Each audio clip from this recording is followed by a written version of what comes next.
Hi guys, this is Michael with Pollard Farms, and I'm not going to really look at the camera because I'm driving, but my wife is holding the camera. But we're in the, as you can see, we're traveling and stuff today, but we're on our way to the processors. We was informed by somebody the other day that they knew of a hog that was ready to go to processing, and they done had the kill date for it and everything, so and asked if we wanted it. And with the prices of groceries and everything going up, whether we raise it or support another local farmer that raised it, we agreed that we would take it and pay the processing fee. So yeah, I'm a little spontaneous. If you can see the pretty cows out here, but we're in the process of going to pick up the cow or the pig from the butcher's shop. It dressed at 300, and after the cuts and everything that we wanted out of it, we wound up with about 270 pounds of meat, and that's a lot of meat to fill our freezer and to feed a family of 4. So we were very grateful for that. And in April, we'll be butchering chickens. We'll have farm fresh chickens that we raise, and it's farm fresh pork. And I think in May, we was informed about a cow that's going to butcher, and we'll be fortunate enough to be able to get part of that too. So, you know, with the price of the groceries still going up, if you can support your local farmers, there's not a food shortage. If you can support your local farmers and ranchers and stuff like that, check with them and see if they got butcher dates for meat and stuff like that. And garden season is right around the corner and everything, so you got plenty of people that will be having fresh produce and everything. So just check local, support your local economy, and get away from Walmart and stuff like that if you can, and support the ones that's out there busting their rear ends every day to put food on their own table, and help support them and get fresh produce, fresh meat and stuff like that to feed your family with. And as you see, I'm about to pull up to the processors, and once we get the pig loaded up and filled the cooler and everything, we'll come back with you and let you see what we got.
Welcome back to Pollard Farms. This is Michael, and we're just going to show you, as you can see, she can show you the cooler. This is a 152 quart cooler, and the hog dressed at roughly 300 pounds is what he said. And after it was all said and done, the way we had ours cut up, we wound up about 275 pounds of meat. Now, some of it we won't eat, it'll go to my mom. Me nor my wife nor kids like liver, so the liver is going to my mom, and which is fine. My mom was the one that told me about the pig, and we was able to buy it from a friend of theirs that they go to church with. So, and like I was telling Mom, it fell right into place. We was actually starting to look for a hog to raise the butcher ourselves, because we just opened our last pack of pork chops from our hog that was killed in January of last year. And I think as we were moving stuff in the freezer, we found maybe three packs of sausage. Yeah. And my wife likes to put, instead of hamburger meat, she'll mix our sausage that we get from the pig, and she'll mix it in her spaghetti sauce. And you can see the size of the sausage pack. Roughly 1 pound is basically how they wrap it. And there is literally no grease. No grease, no fat, none whatsoever. And it is so good. It is very good. And which I like my sausage with a little sage flavor. And this is perfect. And I mean, she'll use it a lot of times and stuff like she makes. We love sloppy joes and rotel. So my wife will make sloppy joes, but she'll cook some sausage to put in our rotel, and our kids love it. Well, Olivia does. Braden's not big on rotel. But he likes the sloppy joes. But he likes the sloppy joes, so. Or if I make a meatloaf, I'll do a pound of ground beef and a pound of the sausage. Yep, so, and as you can see, a family of 4, this is roughly 4 pork chops in here and stuff. And then here's the pork. This isn't counting the bacon and the ham and the pork that I have not picked up yet. Because they're curing and smoking. He smokes and cures our bacon, our hog jaw, and our hams roughly 2 weeks.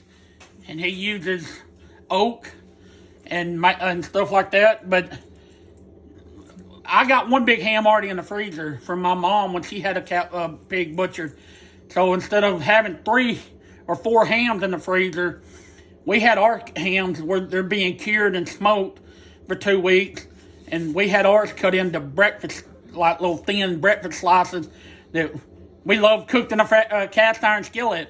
And nothing better than fresh ham off a farm-raised hog that you know where it come from or you raised, with a good pan of fried potatoes and gravy and stuff like that. So, but we just wanted to show you what you get, or what we got, matter for that fact, how we had ours cut up. And we got boneless pork chops, bone-in pork chops, pork shoulder steaks, there's some ribs in here, just different stuff. That's boneless chops. He first said boneless stew meat, but it's not stew meat, it's pork shoulder and boneless chops. So, and what we'll do is, well, while I got you here, I'll get one of these out and show you. Here's the size of the Boston butts that come off the pig that we got. And there's 2 of them in there, the same size. And what we generally do when we get them that size, this is already froze.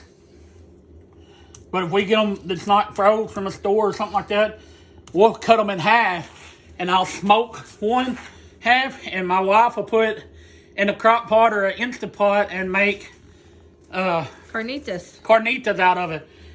We absolutely love Hispanic food and tacos. Nothing better than a good taco and a big, nice, cold margarita. So, and we live in an area that's heavily influenced with Hispanic people. Some of the nicest people you'll meet and work hard in this area at the local farms and local gyms and stuff like that. And there's a heavy influence of Hispanic food here, so we love to eat it. And we have Hispanic people come and buy goats from us that they butcher and eat. So, I mean, no matter, this coming from a standpoint that we're dealing with, don't judge a person by their skin color. You never know what you're missing out on as a friendship or anything like that, or somebody that may help you once you judge a person by the skin color. I mean, obviously, you've seen our kids. They're black. And it really hurts when our daughter comes home and asks if Jesus could make her white, or saying she wishes she was white because somebody at school said dark people belong in another class, or she's not pretty because she's black. So don't judge people by their skin color, and treat everybody like you want to be treated. And you know, life's too short for be negative like that. Be positive and be a blessing to others. If you know somebody that needs help, help them. Or if you know somebody that needs a hand up, help them. And do what you can to help them and support them. Be there for your fellow American and fellow man that may need the help. So, but we just want to show you what we got. And like I said, there's 2 of these Boston butts in here, and there's a bunch of other stuff in here. And what we may do is kind of lay it out and get a picture of roughly what all we got. I mean, yeah, we had a lot of sausage made because we use a lot of sausage and stuff like that. So, but we just wanted to touch base with you and let you see what we got, since we did start the video out with on the way to the processor. So, and since we've got this meat, we were able to get a hog that was already ready to butcher.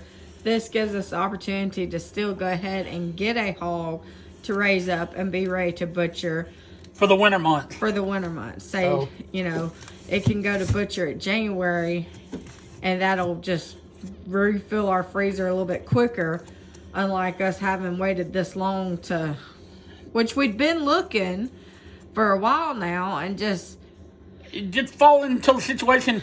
You may find a hog, it's ready to butcher, but no butcher date.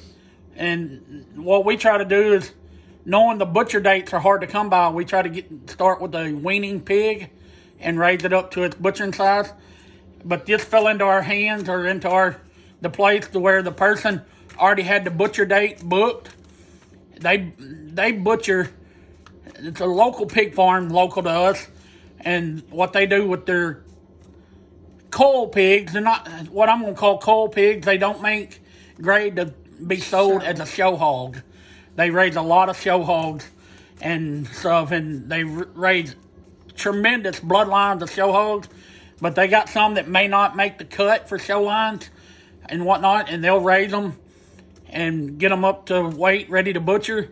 So they keep plenty of butcher dates for this farm, the person that raises these hogs for stuff. And like I said, this fell into our lap where we was able to get this one. It was took to process on Monday. Yeah. And they called us yesterday. Well, they called Wednesday for the cut. Tuesday or Wednesday. It may have been Wednesday.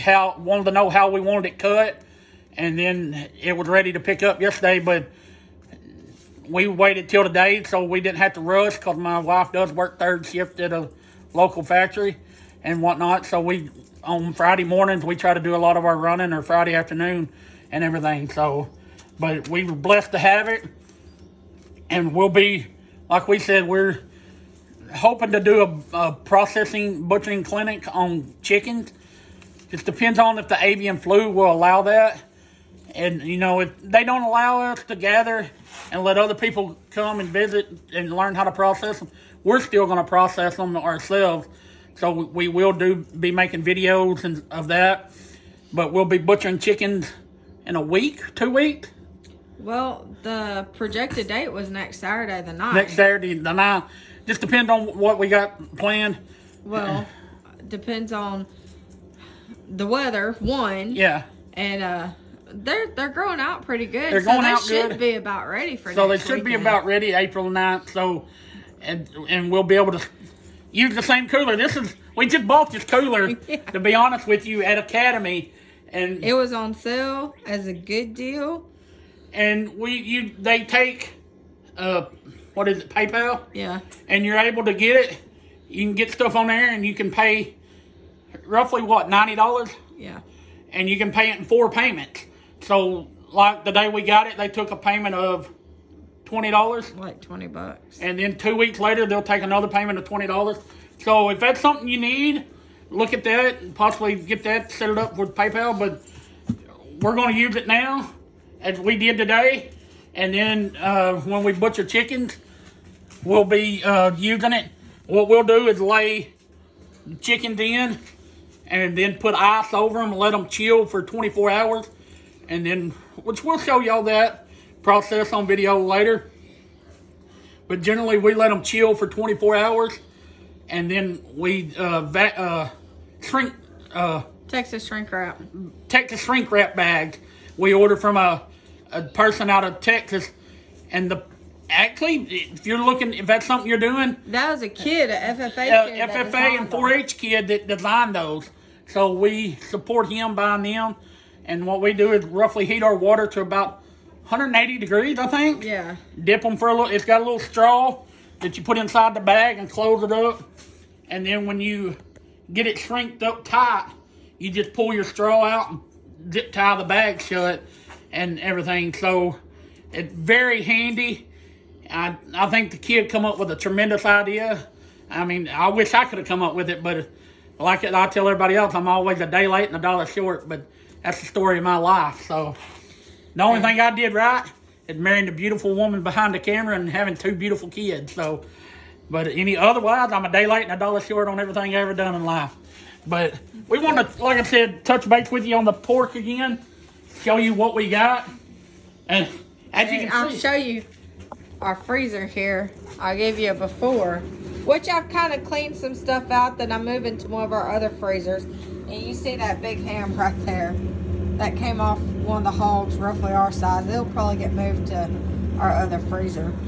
But you see I'm ready to fill it back up. And, you know, as I talked the other day, I like to find reduced prices pork chops. There it goes, $2.73. You know, find those deals to feed your family with these rising prices.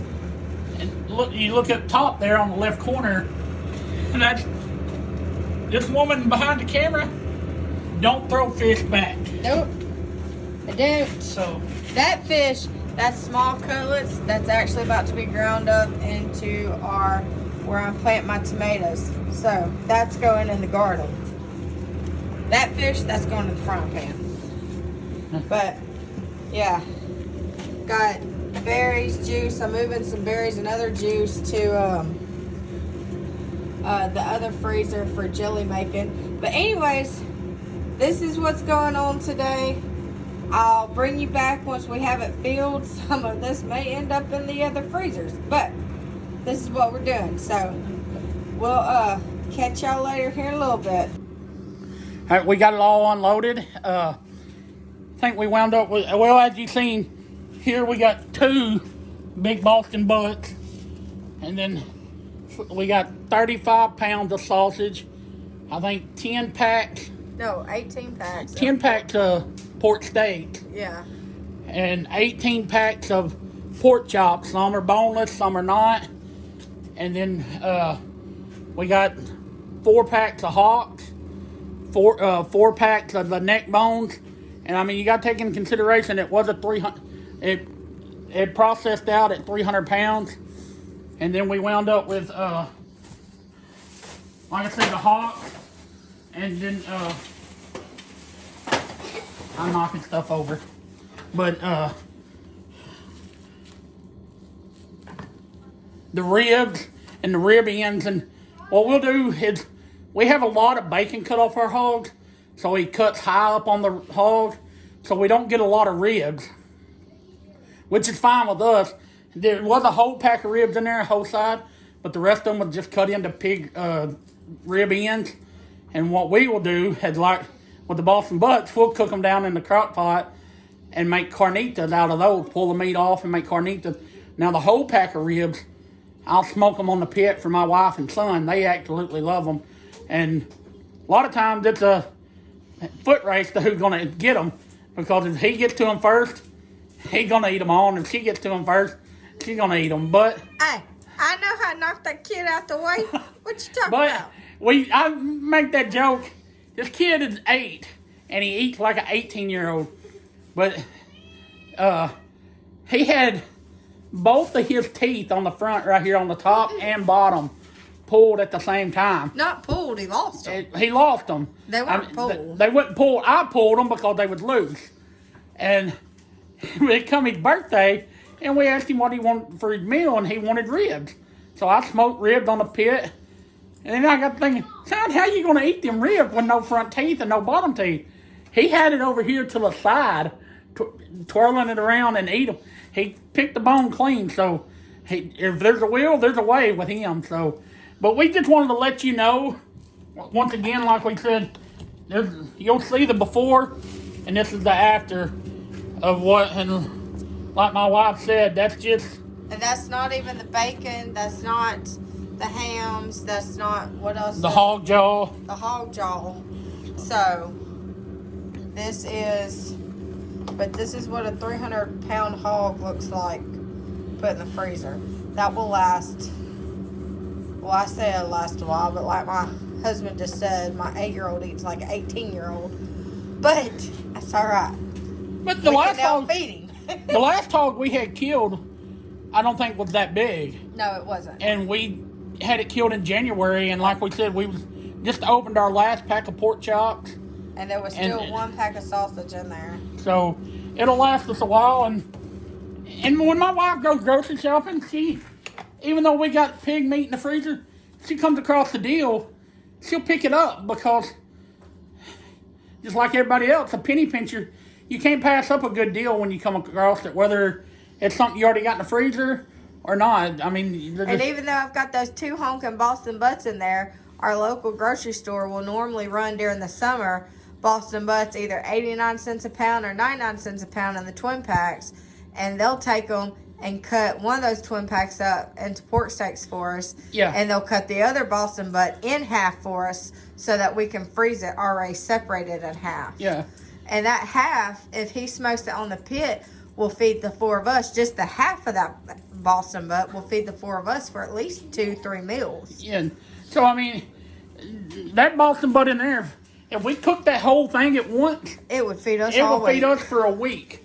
And, I mean, which is fine. I mean, we're not opposed to eating leftovers and everything. So, leftovers don't bother us. And that's one thing you learn as you trying to homestead and do stuff like that.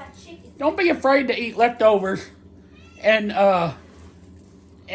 whatnot. Just cook what you got and then put it in the freezer or put it in a Ziploc bag, put it in the freezer and eat it later. There's no telling how much food people waste by just throwing it out and not eating it because it is leftovers. I know I've had people tell me they won't eat leftovers. It's got to be freshly cooked that day. And to me, they won't that's survive wasteful. in our house. And like she just said, they wouldn't survive in our house because warmer months, you say starting in November. When certain pots come out, you know you eating that stuff for a week. When she's got certain pots that, like she said, that comes out, and well, one of them's over there, but I was looking for your big pot you cook gumbo in. When that pot comes out, you best hope you like what she's cooking because it's going to be served for the next 2 or 3 days and whatnot. So don't be opposed to eat leftovers and don't waste because there's so many people in this world, in this country alone, in the U.S., that wonders where their next meal is coming from, and people who've got plenty throw it out because it's not freshly cooked that day or it's leftovers or, well, I don't want that. I had that yesterday. Okay, you may have had it yesterday. Leave it in the icebox or in the freezer for a day or 2 or a little bit longer, and then if it decides something, we get busy. If we're outside doing stuff and it gets close to 4 or 5 o'clock in the afternoon, we're wondering what are we going to fix? And if we got something that is leftovers, we just heat it up and eat it. That way my wife don't have to stand over the stove and cook a fresh hot meal. Just heat that up and go on about our day. So, because if you can take less off your spouse, either husband or wife, just the better. You got more time to spend together as a husband and wife and your kids. So just do what makes ends meet and don't be afraid to eat leftovers or something that was cooked earlier in the week. And as you see, I keep looking that way. Our kids, the cat has gotten a garage and they're trying to... It's a new cat. The new cat. Something happened to our other one and we wound up getting a rescue cat for an outside cat for mice and stuff. So she's making her way into the garage. She's found out how when that garage opens, she can bolt in and she drives the kids crazy. But So, anyways, bring her here. you get her, Bubba? Give, So, give her to your sister. come on. Give her Stand to over. your sister. This is who you see. This is our new cat. So she needs a name, y'all. Roses. No, I think Roses. Bella. We may name her Jasmine or Midnight. Jasmine. Jasmine. Let's call her Jasmine. And But if y'all see, she's got a cropped ear. That's because the city of Lepanto had her spayed, and that way they knew that she was fixed. But she's very loving. She's kind of freaked out right now. and they knocked her ear. That way, being how a her rescue ear came. cat, if they was to get loose or somebody gets them and then they get loose from them or whatnot, they can tell from a distance that she'd been fixed. And that way, they try to keep the cat population under control down there and whatnot. So that's just their way of doing it. And we didn't do it. That she came to us that way. And from our understanding, they are under anesthesia, being fixed when the ear is knocked or cropped like that. So that's not nothing we did. So But yeah, she's pretty, and she's already a killer. So hey, Hey, little kitten. she likes No. lovin's. if y'all don't mind, throw out some names and we'll run it by the kids and us and pick out which one we like the best, and y'all may help name our new farm cat. Yep. And subscribe and Like. ring that bell. Subscribe. Catch you on the flip side. Catch you on the flip side.